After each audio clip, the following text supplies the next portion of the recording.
Students के भारी demand के बाद ये है चैप्टर नंबर 5 का सेकंड पार्ट, जिसमें कि हम लोग बचे हुए टॉपिक्स को पढ़ना शुरू करेंगे। इस चैप्टर के जितने भी पार्ट्स मैंने अपलोड किए हैं सभी का लिंक आपको इसी वीडियो के पिन कमेंट में मिल जाएगा।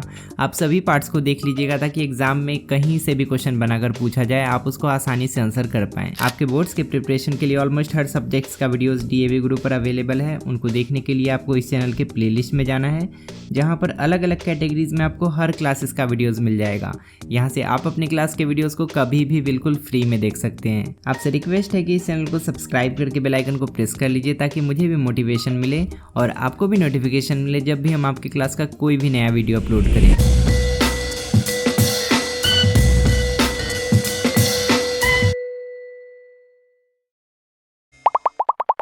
पिछले क्लास में हमने इन सभी टॉपिक्स को कंप्लीट कर लिया था, ये सब आपको पार्ट 1 में मिल जाएगा।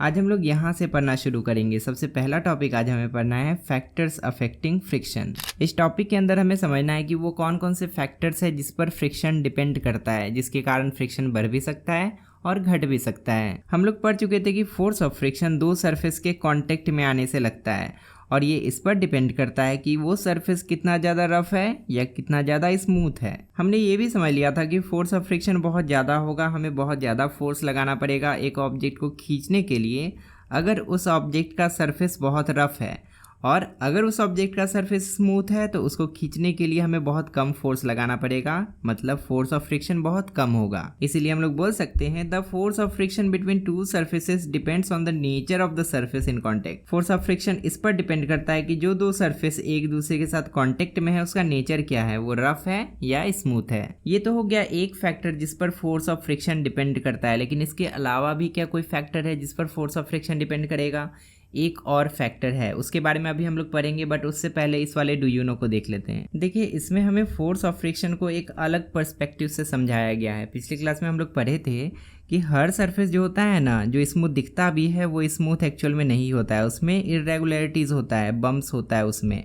और अगर हम लोग इस एक ऑब्जेक्ट को दूसरे ऑब्जेक्ट पर स्लाइड करना चाहेंगे तो इसका जो अप वाला पोर्शन है वो इसके डाउन वाले पोर्शन में फंस जाएगा और इंटरलॉक हो जाएगा। उसके बाद अगर हम लोग फोर्स लगाएंगे तो एक अपोजिट डायरेक्शन में फोर्स लगेगा और उसी को हम लोग कहते हैं फोर्स ऑफ फ्रिक्शन। लेकिन फोर्स ऑफ फ्रिक्शन को हम लोग कुछ इस तरीके से भी समझ सकते हैं। जब हम लोग एक ऑब्जेक्ट के सरफेस को दूसरे ऑब्जेक्ट के सरफेस पर रखते हैं तो उसके मॉलिक्यूल्स का जो हम्स होता है ना, वो एक दूसरे को प्रेस करते हैं और उसके बाद इंटरलॉक हो जाते हैं। इसको हम लोग पिक्चर के थ्रू भी समझ सकते हैं। मान लेते हैं ये हमारा पहला ऑब्जेक्ट हो गया और इसके ऊपर हम लोग एक दूसरा ऑब्जेक्ट को रख दिए हैं। दोनों कांटेक्ट में है लेकिन समझने के लिए दोनों को दूर दूर में बनाए हैं। इसमें बहुत सारे हम्स होंगे, मॉलिक्यूल्स का हम्स होंगे। जैसे कि अगर आप इसको माइक्रोस्कोप से देखिएगा ना तो आपको इसका मॉलिक्यूल दिखाई देगा। मॉलिक्यूल क्या होता है? जिस पार्टिकल से ऑब्जेक्ट बना होता है उसी को मॉलिक्यूल कहते हैं। तो बहुत सारा मॉलिक्यूल्स दिखाई देगा, इसमें भी बहुत सारा मॉलिक्यूल्स दिखाई देगा। और जब हम लोग इस ऊपर वाले ऑब्जेक्ट को नीचे वाले पर रखेंगे ना तो ये मॉलिक्यूल, इसका मॉलिक्यूल इसके मॉलिक्यूल को प्रेस करेगा और दोनों के बीच में अट्रैक्शन होगा। दो मॉलिक्यूल हमेशा एक दूसरे को अट्रैक्ट करता है और इन दोनों मॉलिक्यूल्स के बीच में अट्रैक्शन होने के कारण ही दोनों इंटरलॉक हो जाएंगे, दोनों एक दूसरे से चिपक जाएंगे। इसी कारण से बहुत सारे छोटे छोटे जॉइंट्स बन जाते हैं। ये जो मॉलिक्यूल्स है आपस में चिपक कर जॉइंट बना लेते हैं और इसके बनने का कारण होता है स्ट्रॉन्ग इंटरमॉलिक्यूलर फोर्स। जो मॉलिक्यूलर फोर्स लगता है पार्टिकल्स के बीच में, वही इसका कारण होता है। इन जॉइंट्स को पहले हमें ब्रेक करना पड़ेगा। ये जो जॉइंट बना है हर मॉलिक्यूल के बीच में, इसको पहले हमें ब्रेक करना पड़ेगा अगर हमें एक ऑब्जेक्ट के सरफेस को दूसरे ऑब्जेक्ट के सरफेस पर स्लाइड करवाना है। तो we usually observe and talk of this effect in terms of the more convenient concept of the force of friction. मतलब फोर्स ऑफ फ्रिक्शन को स्टडी करने के लिए और इसको आसानी से समझने के लिए हम लोग इसी ऑब्जर्वेशन का इस्तेमाल करते हैं। अब आते हैं दूसरे एक्टिविटी पर, जिसमें कि हमें दूसरे फैक्टर के बारे में पता लगाना है जिस पर फोर्स ऑफ फ्रिक्शन डिपेंड करता है। एक फैक्टर क्या है? एक फैक्टर है इसका स्मूथनेस या रफनेस। ऑब्जेक्ट अगर रफ होगा, खुरदरा होगा, तो हमें बहुत ज़्यादा फोर्स लगाना पड़ेगा इसको खींचने के लिए, फोर्स ऑफ फ्रिक्शन बहुत ज़्यादा होगा। और अगर ऑब्जेक्ट स्मूथ होगा, पूरा प्लेन होगा, तो हमें कम फोर्स लगाना पड़ेगा इसको खींचने के लिए और फोर्स ऑफ फ्रिक्शन भी बहुत कम होगा। लेकिन दूसरा फैक्टर क्या है? दूसरे फैक्टर को समझने के लिए सबसे पहले हमें कुछ अरेंजमेंट करना है। इसके लिए सबसे पहले आपको एक वुडन ब्लॉक लेना है और उसको रस्सी से बांध देना है। उसके बाद उस वुडन ब्लॉक को हमें स्प्रिंग बैलेंस की सहायता से खींचना है। स्प्रिंग बैलेंस क्या होता है, अब आप सोच रहे होंगे। सामान को नापने के लिए हम लोग एक स्प्रिंग बैलेंस भी यूज़ करते हैं। उस पर सिर्फ सामान को लटकाते हैं और उसके बाद हमें दिख जाता है कि वो कितना किलो का है। बस उसी चीज़ को लगाकर हम लोग यहाँ पर इसको खींचेंगे। क्यों लगाएंगे भाई, डायरेक्ट क्यों नहीं खींच लेंगे? इसको लगाकर खींचने से हमें पता चलेगा कि आखिर कितना फोर्स हमें लगाना पड़ रहा है इसको खींचने के लिए। बस इसीलिए हम लोग यहाँ पर ये लगाए हैं। इतना सब कुछ करने के बाद हमें इसको खींचना शुरू करना है। धीरे धीरे करके खींचना है, ऐसा नहीं कि फटक से खींच लिए। धीरे धीरे खींचना शुरू करना है और जब ये मूव करना स्टार्ट ही करे ना, उसी समय इसका रीडिंग को हमें नोट डाउन कर लेना है। इसका जो भी रीडिंग हमें मिलेगा वही होगा फोर्स ऑफ फ्रिक्शन, जो कि इस ब्लॉक के सरफेस और जो फ्लोर का सरफेस है उसके बीच में लग रहा है। एग्जाम्पल के लिए मान लेते हैं कि जब इसमें 5 kg रीडिंग दिखा रहा था ना, तब ये ब्लॉक आगे बढ़ना शुरू कर दिया। तो यही 5 kg आपको नोट डाउन कर लेना है। अब हमें इस ब्लॉक पर एक बुक रख देना है, एक मोटा सा बुक रख देना है जिसका वजन बहुत ज़्यादा होता है, जैसे कि RS अग्रवाल। उसको हम लोग इस पर रख देंगे, उसके कारण से इसका पूरा वेट बढ़ जाएगा। जिसको हम लोग खींचने वाले हैं ना, उसका वेट बढ़ जाएगा। बस हम लोग वेट को बढ़ाने के लिए बुक रखे हैं। अब आपको फिर से उस ब्लॉक को स्प्रिंग बैलेंस की सहायता से खींचना शुरू करना है। फिर से आपको ध्यान रखना है कि अचानक से नहीं खींच देना है, धीरे धीरे खींचना शुरू करना है। उसके बाद आपका जो भी रीडिंग यहाँ पर मिले, जिस पे ये मूव करना शुरू कर दिया, जो भी रीडिंग आपको मिले उसको नोट डाउन करना है। क्या हमें अपने रीडिंग में कोई डिफरेंस देखने को मिलेगा? तो ज़रूर मिलेगा। पहले 5 kg के बराबर फोर्स लगाने से ही ब्लॉक मूव हो जा रहा था, लेकिन अब हम लोग इस पर एक और बुक रख दिए हैं, इसका वजन बढ़ गया है। तो 5 kg के बराबर फोर्स लगाने पर ये हिलेगा भी नहीं, हमें 5 kg से ज़्यादा फोर्स लगाना पड़ेगा। जब आप बुक रख के इस पर करेंगे ना, तो आपको रीडिंग डेफिनेटली 5 kg से ज़्यादा मिलेगा। इसका मतलब ये हुआ कि इसका वजन अगर हम लोग बढ़ाएंगे तो हमें ज़्यादा फोर्स लगाना पड़ेगा। और ज़्यादा फोर्स लगाने का मतलब क्या हुआ कि इसका रेजिस्टेंस भी ज़्यादा हो गया, फ्रिक्शनल फोर्स भी ज़्यादा हो गया होगा, तभी तो खींचने में हमें ज़्यादा फोर्स लगाना पड़ रहा है ना। फ्रिक्शनल फोर्स क्या है, अगेन रिवाइज कर लेते हैं।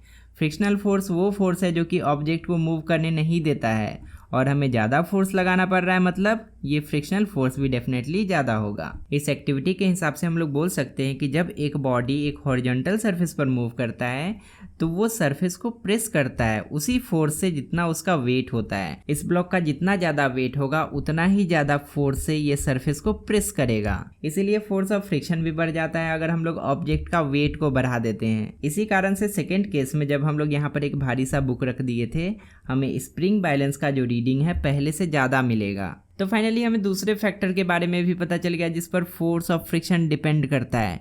फोर्स ऑफ फ्रिक्शन डिपेंड करता है मैग्नीट्यूड ऑफ द फोर्स पर, जिसको डायरेक्टली हम लोग वेट बोल सकते हैं। बॉडी का जो वेट होगा जिसके कारण दोनों सरफेस एक दूसरे को प्रेस करके रखते हैं। We can now say that force of friction depends on 2 things. Force of friction 2 चीज़ों पर डिपेंड करता है। पहला है nature of the 2 surface in contact, जो 2 ऑब्जेक्ट एक दूसरे के साथ कॉन्टेक्ट में उसका सरफेस कैसा है, खुरदरा है या स्मूथ है। और दूसरा है force pressing the 2 surfaces together, जिसको सिंपली हम लोग ऑब्जेक्ट का वेट बोल सकते हैं। ऑब्जेक्ट का वेट ज़्यादा होगा तो ज़्यादा फोर्स लगेगा, ऑब्जेक्ट का वेट कम होगा तो कम फोर्स लगेगा। आगे बढ़ने से पहले एक डू यू नो यहाँ पर है, इसको भी पढ़ लेते हैं। इसमें बताया जा रहा है कि फोर्स ऑफ फ्रिक्शन कभी भी इन दोनों चीज़ों पर डिपेंड नहीं करता है, जिसमें कि पहला है area of contact. Area of contact पर फोर्स ऑफ फ्रिक्शन डिपेंड नहीं करता है। एग्जाम्पल के लिए हम लोग 2 ब्रिक्स ले सकते हैं और उसको 2 अलग अलग ओरिएंटेशन में रखेंगे, एक को खड़ा करके रखेंगे और एक को लिटा कर रखेंगे। जब आप इस पर फोर्स लगाएंगे तो जितना फोर्स आपको इसको खींचने में लगाना पड़ेगा उतना ही फोर्स आपको इसको भी खींचने में लगाना पड़ेगा। इससे ये पता चलता है कि एरिया ऑफ कांटेक्ट चाहे कुछ भी हो, चाहे एरिया ऑफ कांटेक्ट कितना भी बड़ा क्यों ना हो या कितना भी छोटा क्यों ना हो, लगने वाला फोर्स ऑफ फ्रिक्शन उतना ही होता है। दोनों केस में फोर्स ऑफ फ्रिक्शन बराबर होगा। और दूसरा है their speed relative to each other after the start of motion. जब ऑब्जेक्ट मोशन में आ जाता है, मूव करना शुरू कर देता है, तो उसका स्पीड चाहे कितना ज़्यादा ही क्यों ना हो या स्पीड कितना कम क्यों ना हो, लगने वाला force of friction her case में बराबर होगा। अब हमें स्टैटिक फ्रिक्शन और स्लाइडिंग फ्रिक्शन के बारे में पढ़ना है। इसके अलावा 2 और तरह का फ्रिक्शन होता है, एक होता है लिमिटिंग फ्रिक्शन और एक होता है रोलिंग फ्रिक्शन, लेकिन उसके बारे में हम लोग इसी चैप्टर में आगे पढ़ेंगे। स्टैटिक फ्रिक्शन को हम लोग Fs से डिनोट करते हैं और स्लाइडिंग फ्रिक्शन को Fk से डिनोट करते हैं। अब आप सोच रहे होंगे कि K कहाँ से आ गया, तो स्लाइडिंग फ्रिक्शन को हम लोग काइनेटिक फ्रिक्शन भी कहते हैं, इसीलिए इसको Fk से डिनोट किया जाता है। दोनों को हम लोग एफ एस से डिनोट करेंगे तो दोनों में डिफरेंस ही हमें पता नहीं चलेगा, तो ये बात भी तो है। इसके नाम से ही हम लोग समझ सकते हैं कि स्टैटिक फ्रिक्शन क्या होता होगा और स्लाइडिंग फ्रिक्शन क्या होता होगा। जब एक ऑब्जेक्ट रेस्ट में होता है, रुका हुआ होता है, तो उस केस में जो उस पर फ्रिक्शनल फोर्स लग रहा होता है उसको हम लोग कहेंगे स्टैटिक फ्रिक्शन।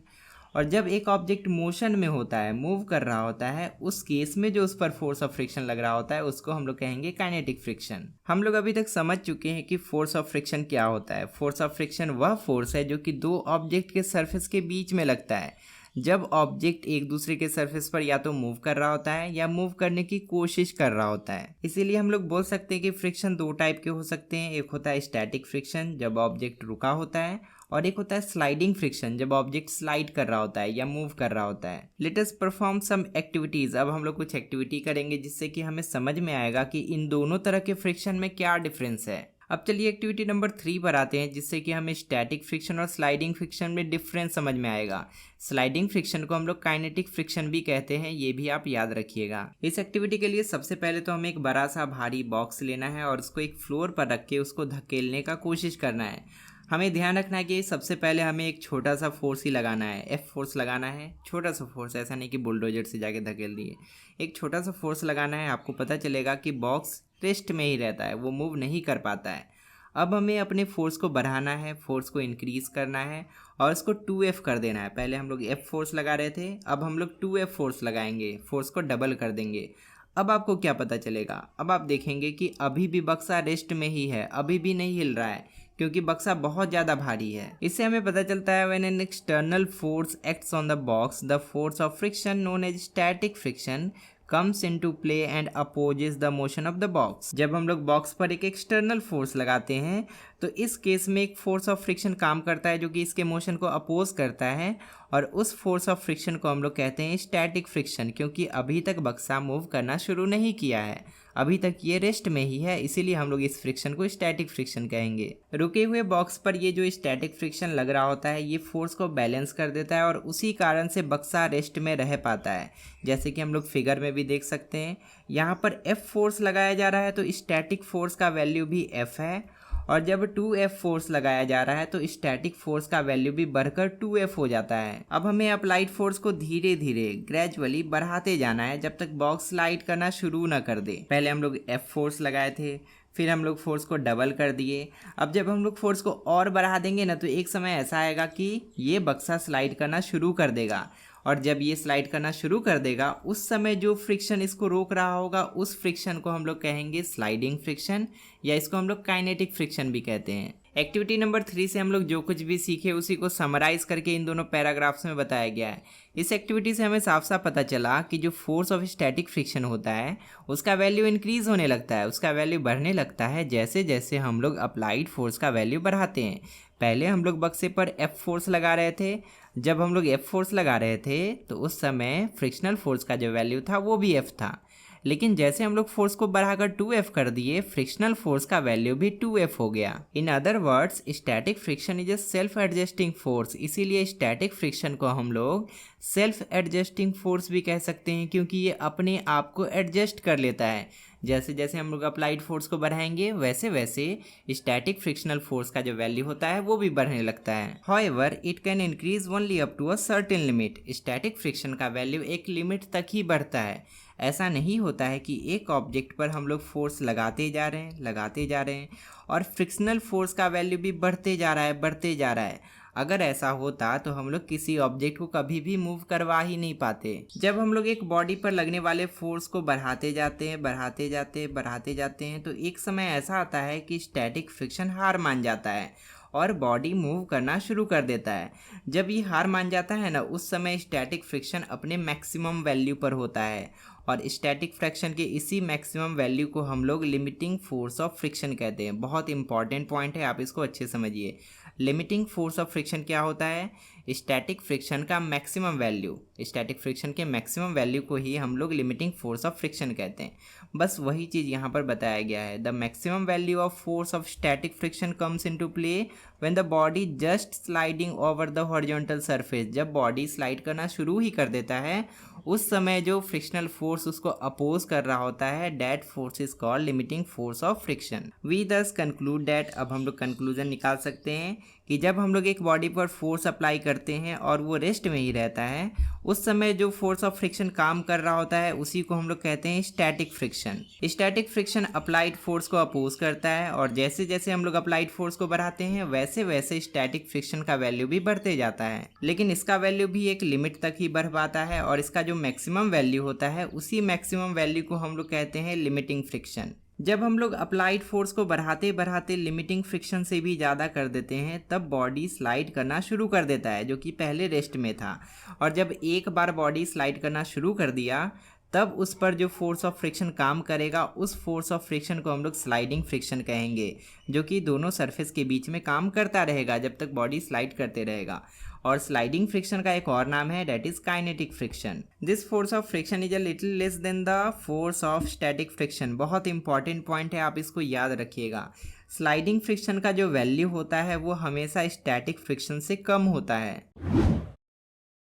आपने अपने डे टू डे लाइफ में एक्सपीरियंस भी किया होगा कि जो ऑब्जेक्ट पहले से स्लाइड कर रहा होता है उसको मोशन में रखना आसान होता है, लेकिन जो ऑब्जेक्ट रेस्ट में होता है ना उसको मोशन में लाने के लिए हमें ज़्यादा फोर्स अप्लाई करना पड़ता है। कभी कभी जब मोटरसाइकिल सेल्फ स्टार्ट नहीं होता है तो उसको धकेल के हम लोग स्टार्ट करते हैं।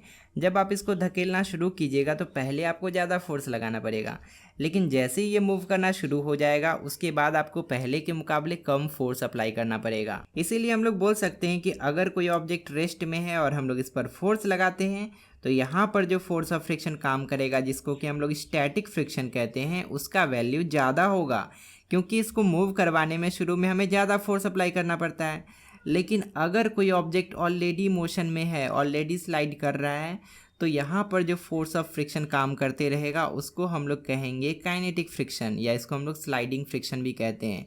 इसका वैल्यू पहले से कम होगा, स्टैटिक फ्रिक्शन से कम होगा, क्योंकि इसको स्लाइड करवाते रहने में, इसको मोशन में रखने में हमें कम फोर्स अप्लाई करना पड़ता है। इससे ये प्रूव होता है कि स्टैटिक फ्रिक्शन का वैल्यू हमेशा स्लाइडिंग फ्रिक्शन के वैल्यू से अधिक होता है, और इस बात को हम लोग एक्टिविटी नंबर 4 के थ्रू भी प्रूव कर सकते हैं। इस एक्टिविटी को करने के लिए सबसे पहले तो आपको एक वुडन ब्लॉक लेना है, लकड़ी का एक ब्लॉक लेना है और उसको टेबल पर रख देना है और कुछ इस तरीके का अरेंजमेंट बनाना है।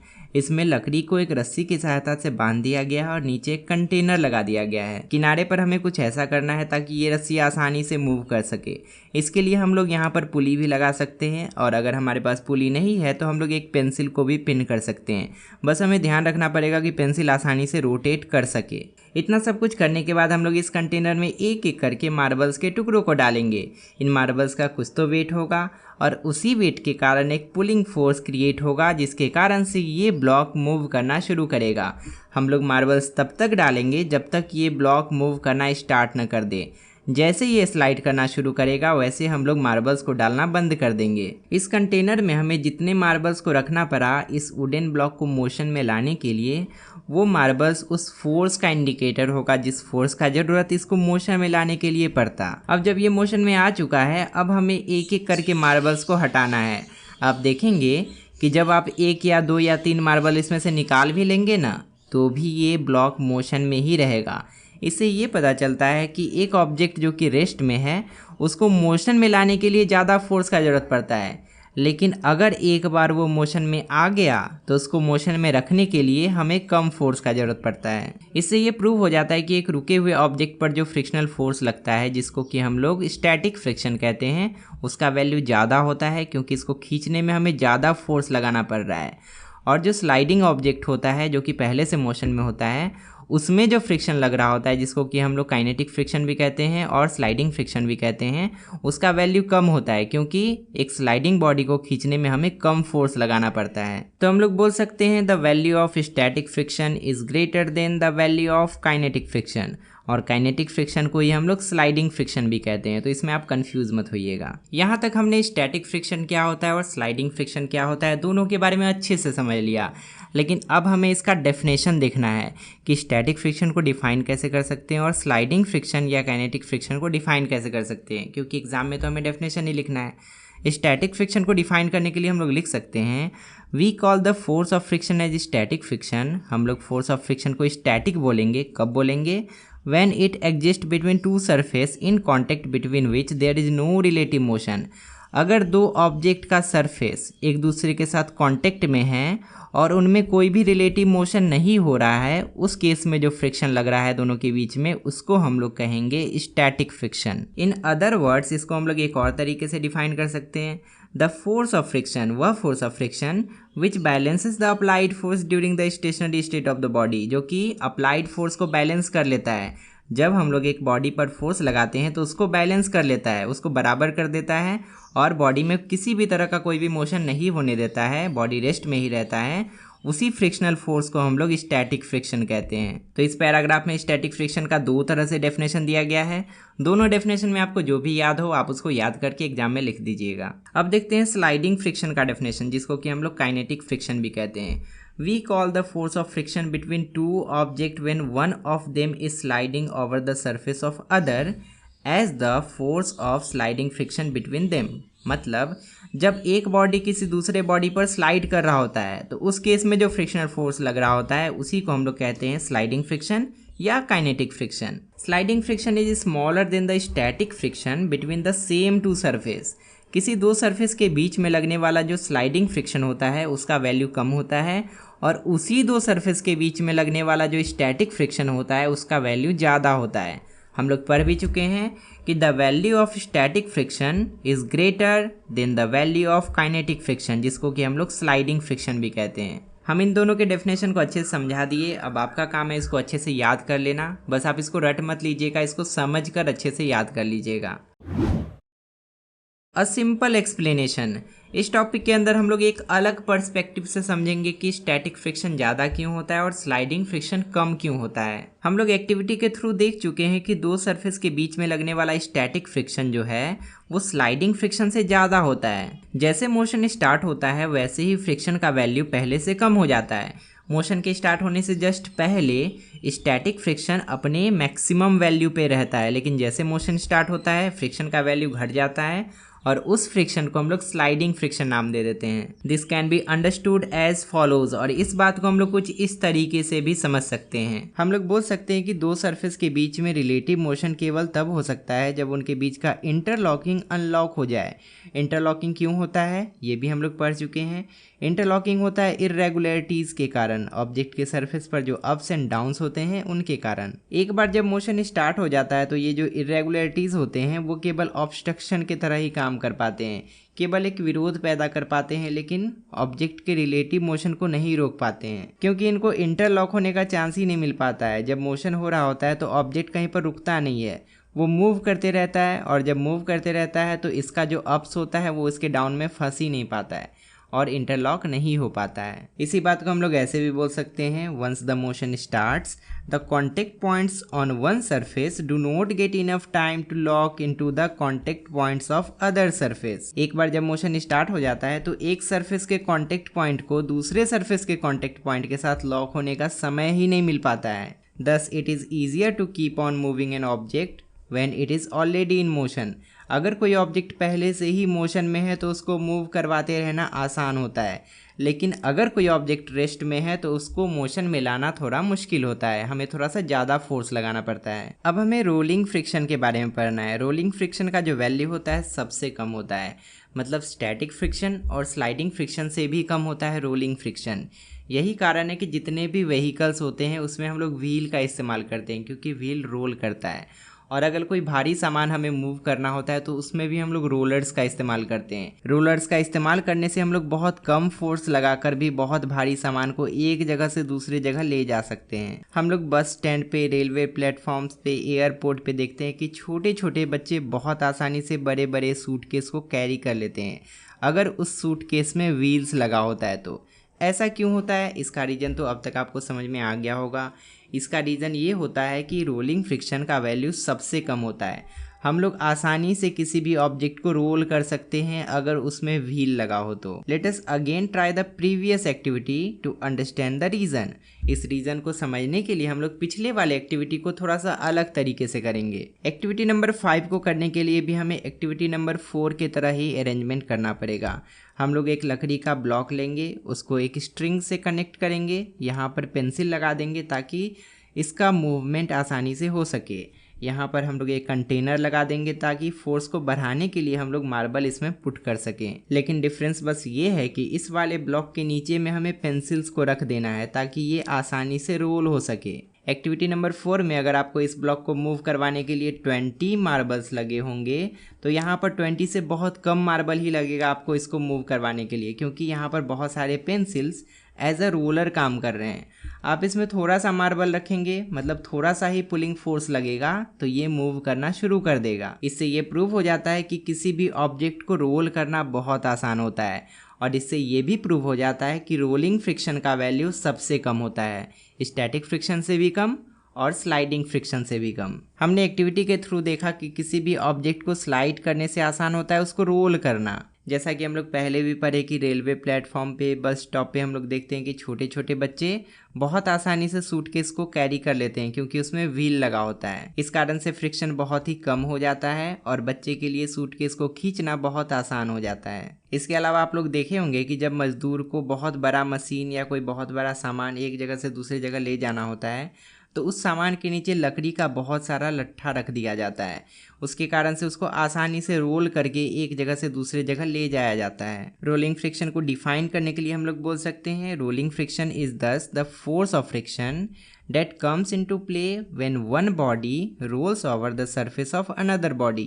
जब एक बॉडी दूसरे बॉडी के सरफेस पर रोल करता है तब जो फ्रिक्शन फोर्स लगता है, तब जो फोर्स ऑफ फ्रिक्शन लगता है, उस फोर्स ऑफ फ्रिक्शन को हम लोग रोलिंग फ्रिक्शन कहते हैं। It is much less than the force of sliding friction, और इसका वैल्यू स्लाइडिंग फ्रिक्शन के वैल्यू से बहुत कम होता है। इतना पढ़ने के बाद हम लोग कंक्लूड कर सकते हैं कि it is more convenient to roll than to slide an object over a given surface.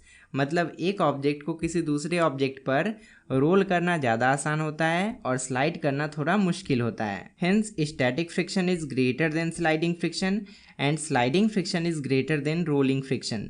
सबसे ज़्यादा वैल्यू होता है स्टैटिक फ्रिक्शन का, उससे कम वैल्यू होता है स्लाइडिंग फ्रिक्शन का, और सबसे कम वैल्यू होता है रोलिंग फ्रिक्शन का। कोई ऑब्जेक्ट अगर स्टैटिक है, रुका हुआ है, तो उसमें हमें सबसे ज़्यादा फोर्स लगाना पड़ेगा उसको मोशन में लाने के लिए। कोई ऑब्जेक्ट अगर स्लाइड कर रहा है तो उसको मोशन में रखने के लिए हमें थोड़ा कम फोर्स लगाना पड़ेगा, और अगर कोई ऑब्जेक्ट रोल कर सकता है तो हमें सबसे कम फोर्स लगाना पड़ेगा उसको मोशन में लाने के लिए। तो आज के क्लास में इतना ही। इसके आगे के टॉपिक्स हम लोग पार्ट 3 में पढ़ना शुरू करेंगे।